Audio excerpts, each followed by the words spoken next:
What's going on, Muscle Monsters? Alain Gonzalez here, and welcome to another Muscle Masterminds. In this episode, we are joined by Paul Revelia.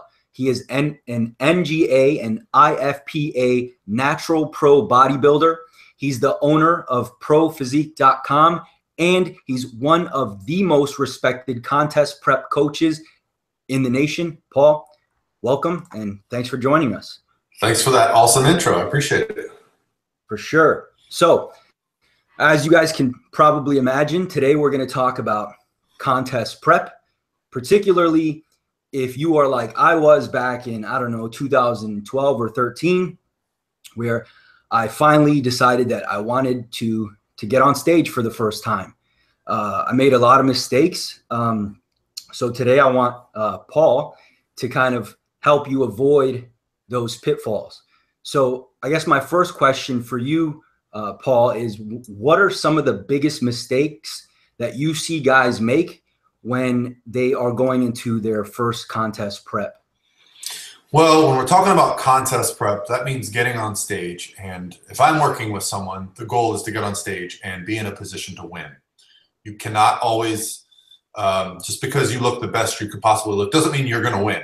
But there's so when I answer this question, I'm answering it from the perspective of we're going in this for the win. We're not as, someone that's lost 100 pounds and just wants that goal to say they got on stage, right? So the biggest mistake that most people make is they get so excited about competing. They see their friends compete, or they see a show, or they attend a show, and they say, I'm going to do a show in 12 weeks. You have to be prepared for contest prep.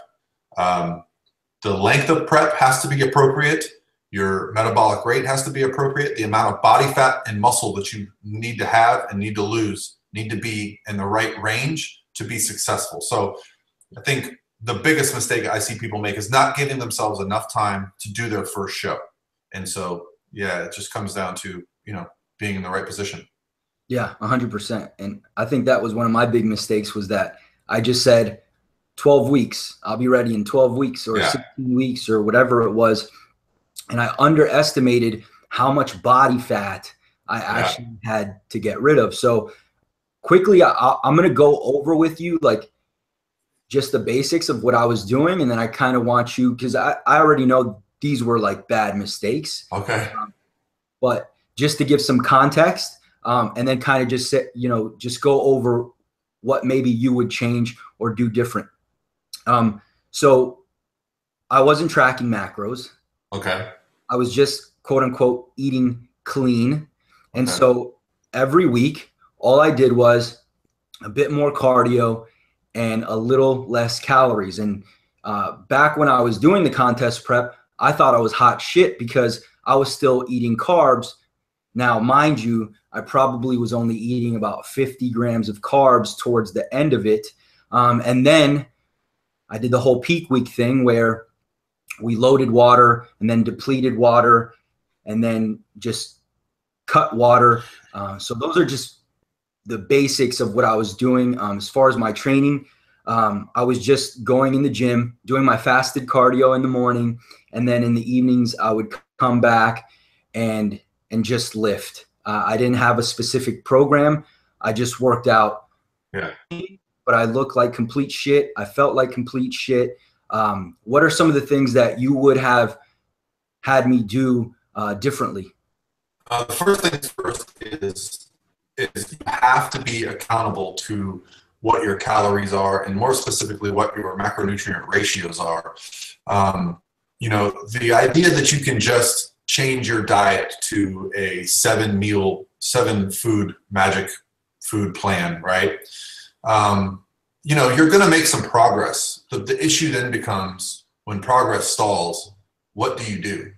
And so the people that are the most successful put in the most work with their diet. And it seems like a lot of work, but if you want to be successful at bodybuilding competition, the people that you see that are winning the shows, that show up the most shredded, I promise you, they're tracking their diet every day. They're paying attention to how their body is changing according to, what their macronutrient ratios, what their cardio is like. So there has to be a plan in place. There has to be a strategy for how to get that body fat down.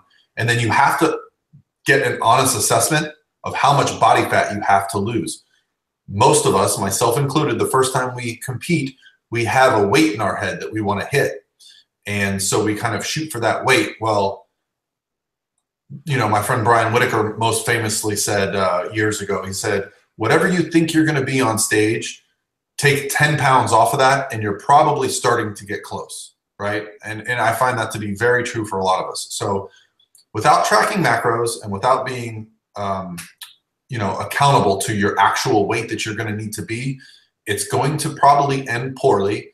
You're probably going to go into peak week not lean enough that peak week even matters. One thing about water depletion is that you can get a sense that you're actually leaner than you are, because when you pull water out of the body, there'll be a period for a few hours where you'll have a little bit of muscle fullness and a little bit of less water in the interstitial layer. And maybe while you're training, you actually look halfway decent, look leaner than you actually are for this reason. However, by the time the show rolls around, you're going to be completely flat, completely depleted. So now your muscles aren't full. You're not lean enough. So you've just basically flattened yourself out with too much body fat. And that's not a good look. If you're completely shredded and you pull all the water out of your body, you still look shredded, right? So, yeah, I mean, you made probably all of the mistakes that a competitor makes going to their first show. Not enough time, not enough tracking, and peaking when you probably didn't need to peak. You probably would have looked better going into the show if you just went on a regular day, like one of your refeed days, you know? Yeah. And funny enough that you say that, because I actually looked better just on random days, like right after a refeed. Yeah. Where I just got like a massive pump in the gym. Or even without a refeed day, I looked better than I did on stage. Because in my opinion, one of the big mistakes that I made with the water was depleting it when first of all, like you mentioned, just not being lean enough for it to matter anyway, but also because I had so little muscle mass going in anyways, that removing the water from even the intracellular water, you know, I just looked like a skinny guy with abs. Yeah.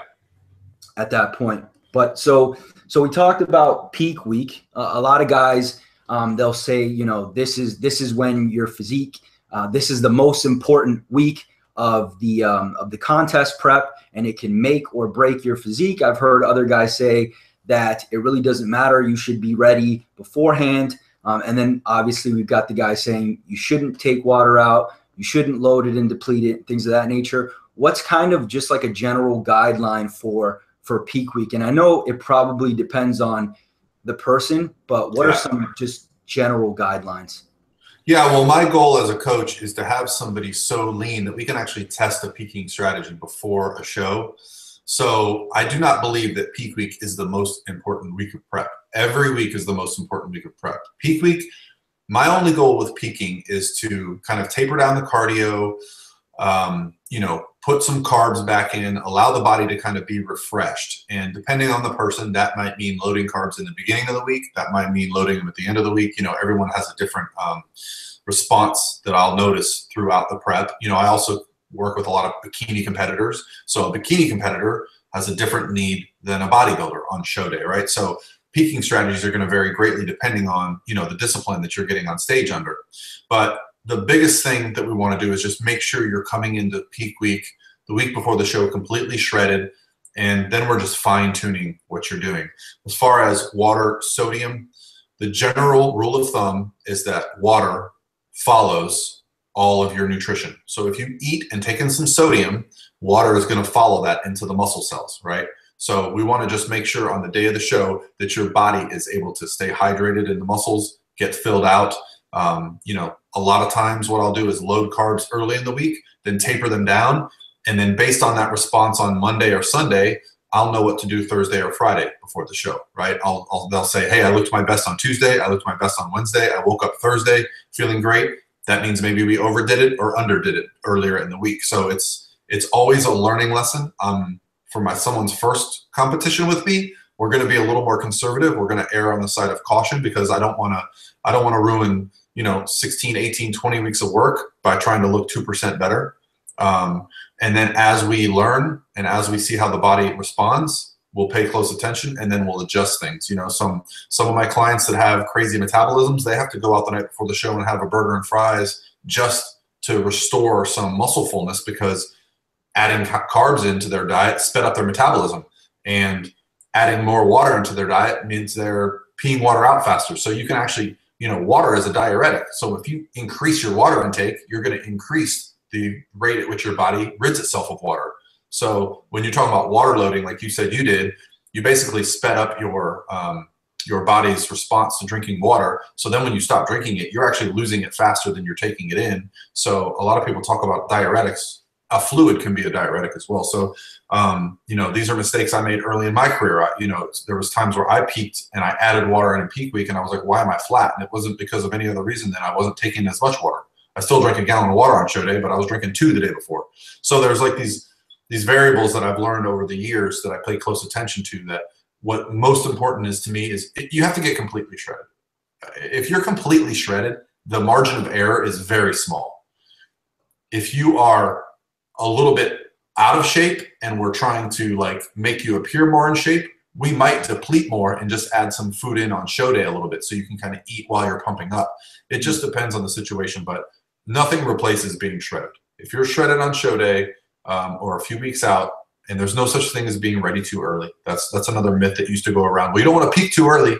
No, you do want to peak too early, because then you have the advantage of perhaps adding some calories back in. There's this magic period of, you know, metabolic building that I see a lot of times with my competitors, where you start to add calories and reduce cardio and continue to see the weight drop and the body harden and tighten. So that's the ideal goal.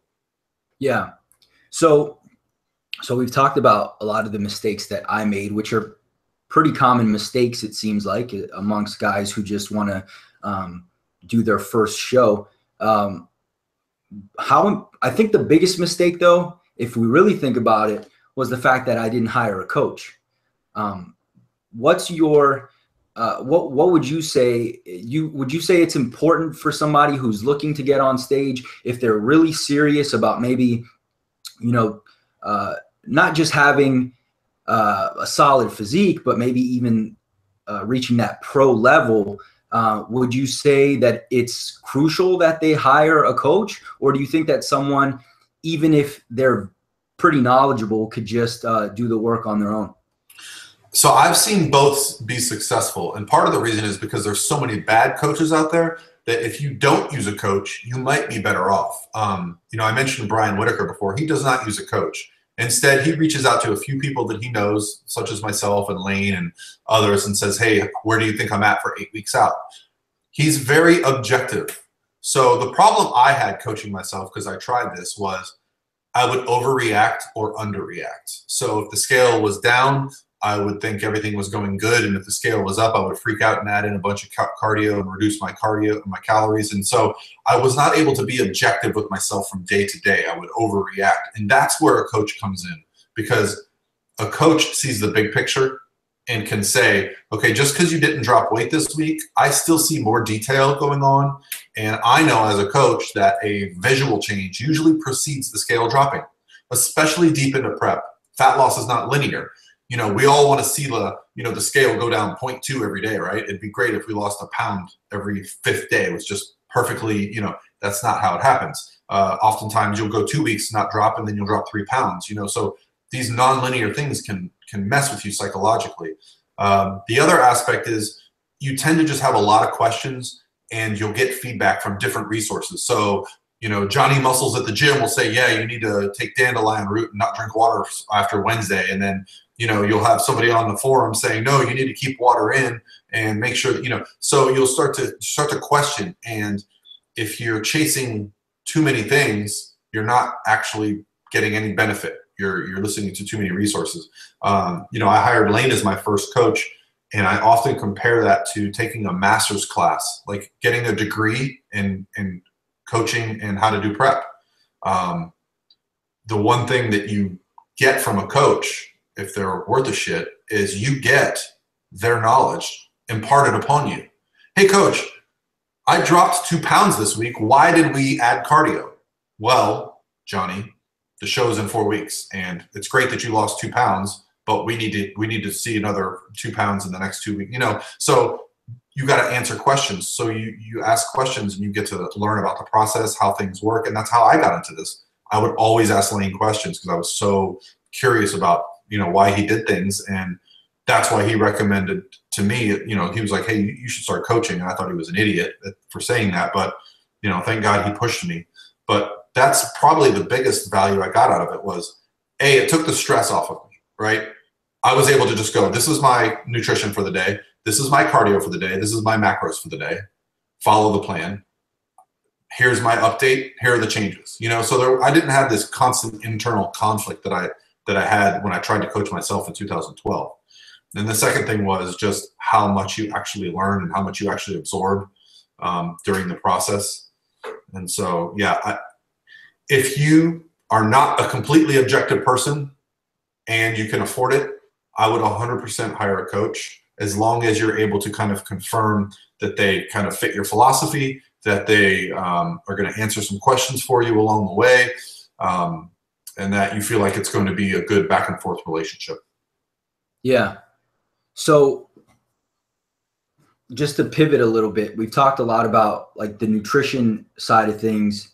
And before we get into the training aspect, could you just give us some, because you just said, right, like you need to make sure that the coach you select is not a shit coach, right? Because for every one good coach, there's about 100 shitty ones. What are some of the things that just kind of say, hey, this coach is shit? Like, what are some of the I'm not sure exactly how to word it, but what are some of the kind of like, I hire a coach, he tells me do this or do that, and you just know, okay, this guy's full of shit. Like, for example, he slaps me a meal plan and doesn't even take account my macros. Yeah, if there's no type of intake form, if someone says, hey, I can see, we should do a 12-week prep, and they don't even ask what your current calories are, how much cardio you're doing, what your training is like, what your goals are. I think, the first thing I do, and I listen, I've let people down. I've not always been the best possible coach in the world. I understand that, I'm doing the best I can, and I genuinely want all my clients to be successful, but there's definitely people out there that would be like, oh, I didn't like working with Paul, right? So there's going to be differences amongst coaches. So I'm not saying what I'm saying is right. I'm saying what I'm doing, what I feel is right. I like to talk to the client and go, what's your end goal? I just want to do one show. Okay, great. I want to be Miss Bikini Olympia. Okay, great. I want to be the next big fitness model on Instagram. Whatever that is, I then reverse engineer it from there. And I have to break it down and go, okay, listen, your goal is to be the next Aaron Stern. You need 5 years of lifting to have that much muscle, right? So I feel like some coaches don't do that. They just go, yeah, look, we can do that. And then they start down the path, and then the client is a year or two into the plan and goes, wait a second, we're not getting to where I wanted to get. And it's because a lot of the coaches, they're just salesmen. They're good at like saying what you want to hear. And so I think the biggest thing is to actually feel like they see your vision and they have the method to get you to there, right? That's the number one thing. Beyond that, there can be differences in how people do macros or meal plans or cardio or what their philosophies are. And that's secondary, but they have to have your vision. They have to understand what you're going through. And the horror stories I hear are like, oh yeah, my friend was with this team, and so she was doing great, so I signed up, I got a plan. A year later, I realized it was the same plan that everybody gets. You hear that story, and it's like, gosh, like, you feel like, I don't understand how that could happen. But from someone that's outside the sport, doesn't know anything, they just saw their friend do great, that was their indication that that's where their trust should come from. So sometimes there's going to be a learning curve. Sometimes you have to fall to get back up. But I think a lot of times that's what makes good coaches, is bad experiences. So don't lose the lesson. Don't be afraid of failing. Sometimes doing poorly and making a mistake can make you go, I know a lot of people that coach because they hated their first coach. So yeah. I think, I mean, that's where I come from. Yeah. And so the next thing I want to talk about is training, right? I think a lot of the time we figure, okay, so now it's time to cut fat. So my weight training has to change. Maybe cardio has to be at the forefront. What's your take on the best style of training if the goal is to drop body fat, but more importantly, retain your muscle in the process? Because as the prep goes by, we tend to feel a little bit weaker. Maybe we don't want to lift as heavy as usual. Maybe we can't lift as heavy. So Right. how do you set up your trainees with their training? Well, how do you set up their training to ensure that they're not, losing muscle mass and things of that nature? The most important variable when it comes to training during contest prep is going to be that you don't let your intensity drop. So I try to set up all my programs with some sort of a strength progression so that people are every week going into the gym and going, okay, this week I need to hit this weight for this reps, right? Not on all the lifts, but on a few key lifts, right? Now, does that mean you're going to get weaker during prep? Probably. I mean, when you take out body fat, when you take out recovery, your leverages change.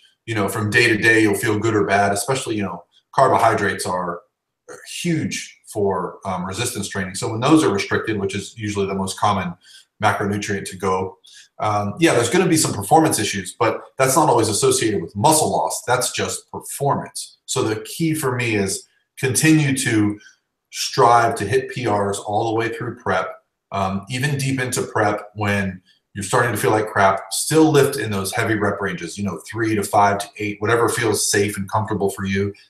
Don't just start doing high rep, fluff workouts. Those can be used accordingly, but my programs, what I believe builds muscle, keeps muscle. This is a physique sport. So if cardio becomes the focus, you need to pay attention to what your goal is. For some of the divisions, yes, cardio can get quite high, but when it comes to, pure muscle, if you're doing hours of cardio, you're going to, there's definitely an interference effect between cardiovascular exercise and resistance training. So, and we know that that's documented, but you can start to shift the way your body is looking based on that. Yeah. So we're talking about maintaining muscle, right? So a lot of guys are probably listening and saying, well, shit, why can't I just get shredded but put on some muscle mass?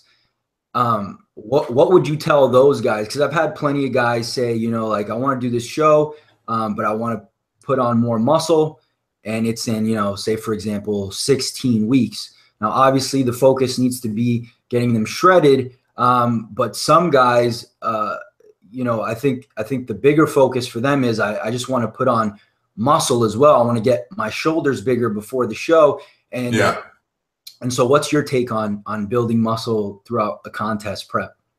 Well, there's two things here. So one is the leaner you get, the more muscular you look. So I think a lot of people go, I'll have people when I diet down for a show see me in the gym and go, man, you put on some muscle. How much more do you weigh? And I'll be like, no, I've lost 20 pounds. Because when you're in the gym and you're 5% body fat and you get a pump, you've got this illusion to you that you're fuller and bigger, and it's actually just because you have no body fat. So if you want to look 10 pounds bigger, lose 10 pounds of body fat. That's the first rule of thumb.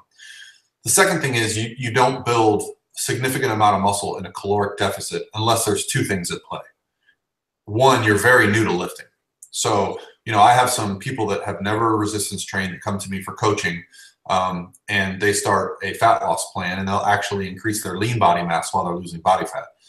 I wouldn't recommend those people get into a physique competition because you need, years of muscle to do that. The other would be anabolic steroids. So if you change the hormone profile of your body, the DNA structure of your muscle cells, it's probably possible to add some lean body mass, especially if you're kind of new to training and you're taking anabolics and you're losing body fat at the same time.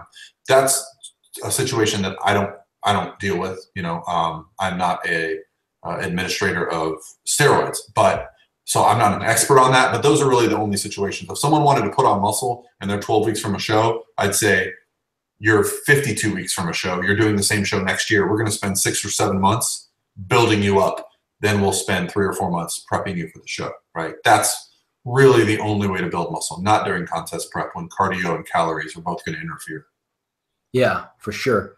And I think I kind of call that the ugly stage, is where people get stuck, is like, you know, if you're ever trying to grow your hair out, there's a certain point where it's not long enough, but it's also not short enough to look clean. Well, that's kind of how it is when you're losing weight, but you're still not shredded. So you just look small, but you're also not shredded at the same time. So that can kind of fuck with your head and make you kind of say, you know, I don't know if I'm big enough, but I agree 100%. If you want to look bigger, get leaner. It's the same with me. People always are like, how much do you weigh? I'm like 150 pounds. They're like, no way, you look way bigger. It's just because I'm leaner and I just appear bigger than I actually am. That's all it is.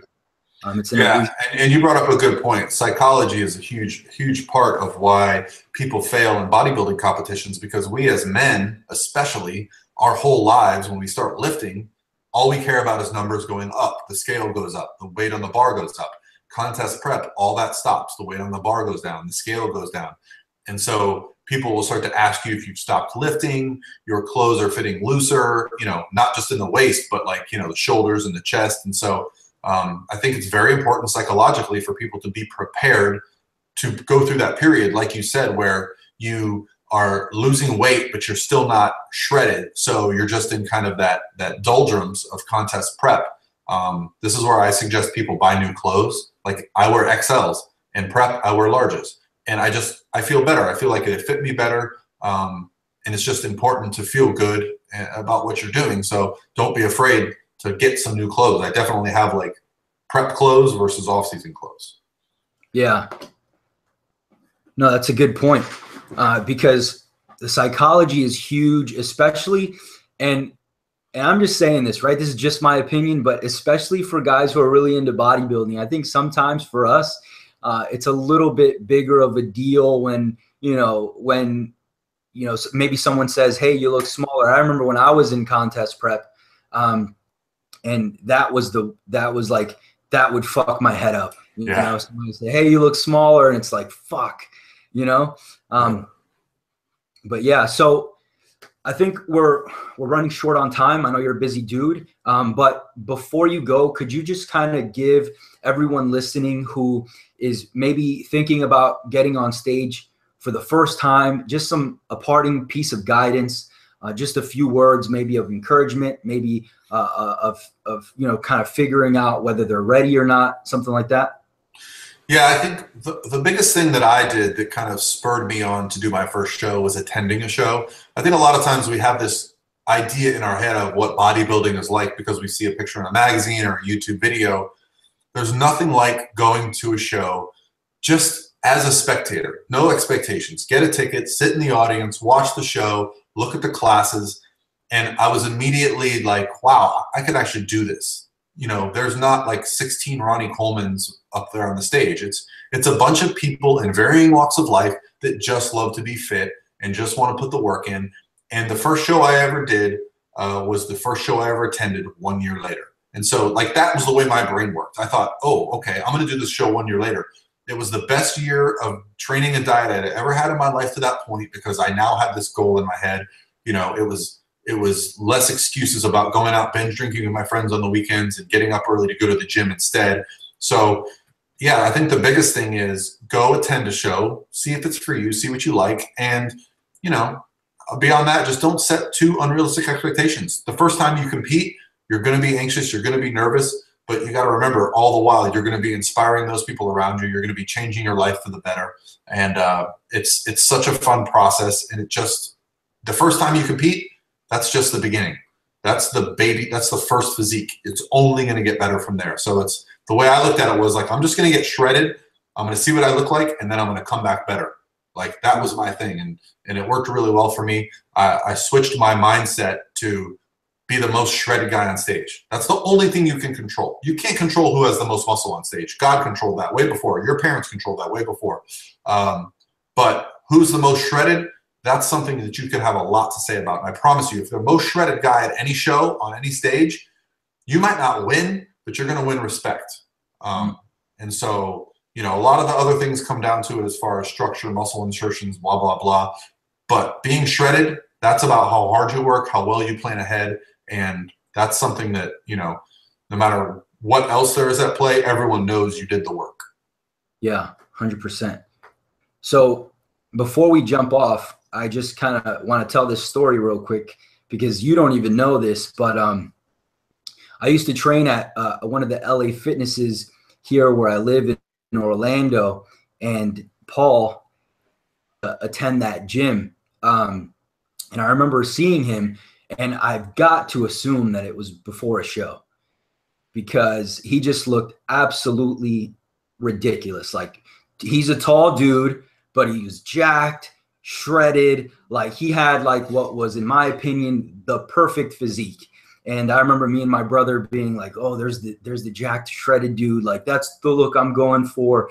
So it's just cool that, you know, you're a coach, but you also practice what you preach. And I believe that I have a good friend of mine who is actually a mutual friend of ours who you've coached, I believe, through even his pro card, if I'm not mistaken.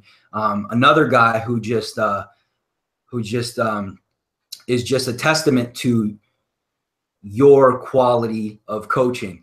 And so I just wanted to kind of get that out there since I had you on. And, was it Conroy, that gym, or was it Colonial? Conway. I love Conway. That was my favorite gym. I still love that gym. I hope it's still going. Yeah, same. I moved, like, I'm over on the other side of town, but yeah, that was an awesome gym. But yeah, so before we go, I know that there's probably going to be guys who might want to reach out, might want to talk about maybe even coaching or just follow you to get a bit more insight on training and stuff. Where could they find you? So my favorite platform right now is YouTube, and Instagram is close behind, and then obviously Facebook as well. So the easiest way to get a hold of me, my name is really unique. My last name is Revelia, Revelia. So if you just go on Instagram or YouTube and type in Paul Revelia, you'll find all my channels, all my pictures, all my stuff. Email is training@prophysique.com. That's just how you get a hold of me for any inquiries, questions. You know, I promote a bodybuilding show this November 11th. So if you're in the Central Florida area near you, the Tampa Bay area, it's at USF November 11th. That website is tampanatural.com. And, you know, this is going to be the 5th year I've done the show, the 2nd year that it's a pro qualifier. Last year we gave away 4 pro cards, so that was very exciting. So the show has grown quite a bit the last 2 years, this year included. So I'm excited about that. So yeah, I mean, I consider myself pretty accessible. It's getting a little bit, you know, as I've had to create a little bit of separation. You know, I have an administrator now that kind of helps me with things because I was starting to get a little bit overwhelmed, but I really pride myself on, you know, speaking to everybody possible, taking, you know, I like to take the time. I like to meet with people. I like to talk on the phone. You know, I like doing podcasts. Hopefully I get to see you if you're coming to Raw Nationals next week in Orlando. If you're walking around, I'll see you there. But yeah, I mean, if you see me and you don't say hi to me, it's your own damn fault. I love to talk to everybody. Yeah, I'm 6'3" and I have like a resting dick face. People always tell me I look angry, but that's just my look. So yeah, message me, DM me. I try to reply to comments, DMs. You know, I try to keep up with all that stuff. I can't imagine what actual famous people deal with, but I think I'm still, you know, in a good spot where I can do a lot of that. So just find me. I'm pretty easy. Very cool. And just for everyone listening, I will have the links to all of those platforms that Paul mentioned. So just go into the description. You'll find them there. If you're listening on the podcast, just go to the show notes page and you'll get all the links there. And so that's pretty much it. Paul, again, thanks for jumping on. I know you're a busy dude, but I appreciate your time and I hope to talk to you soon. Yeah, man, I really appreciate it. This was nice. Thanks for that story about it was definitely 2012 in Conway. Me and my buddy Adam. There was another tall guy probably with me. Those are good memories, man. I love that gym, and I know you're talking about John Sierra, if I had to guess. So, yeah man, yeah, he's a good dude. So, yeah, man, thanks for having me on. I look forward to to all the positive feedback and meeting you in the near future. Sounds good, man. All right. Have a good day.